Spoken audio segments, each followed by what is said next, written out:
In today's video, I'm going to teach you how to create a song starting from a clean voice recording. To begin, the most important first step is to record a clean audio clip of your voice with as little background noise as possible. This recording will act as the foundation for everything that comes next, so taking a little extra care here makes a big difference in the final result.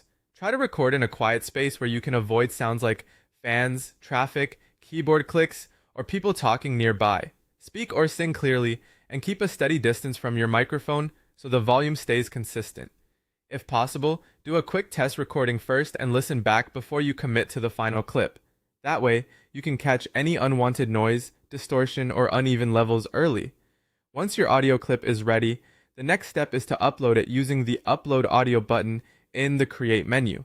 This is the point where your voice recording moves into the project workflow and becomes available to build from. When you upload the file, make sure you choose the correct version, especially if you recorded more than one take.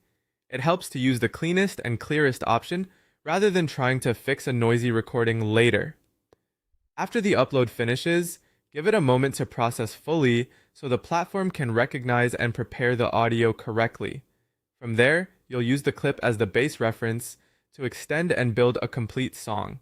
In simple terms, this means the system will use your voice recording as the starting point for the musical direction, helping shape the final output around your original audio. Because of that, the quality, tone, and clarity of your voice clip can strongly influence the overall result. If your recording has a clear rhythm, emotion, or melodic idea, that usually gives the song building process a stronger foundation to work from. As you move through this process, remember that the goal is not just to upload any voice note, but to provide a solid reference that the song can grow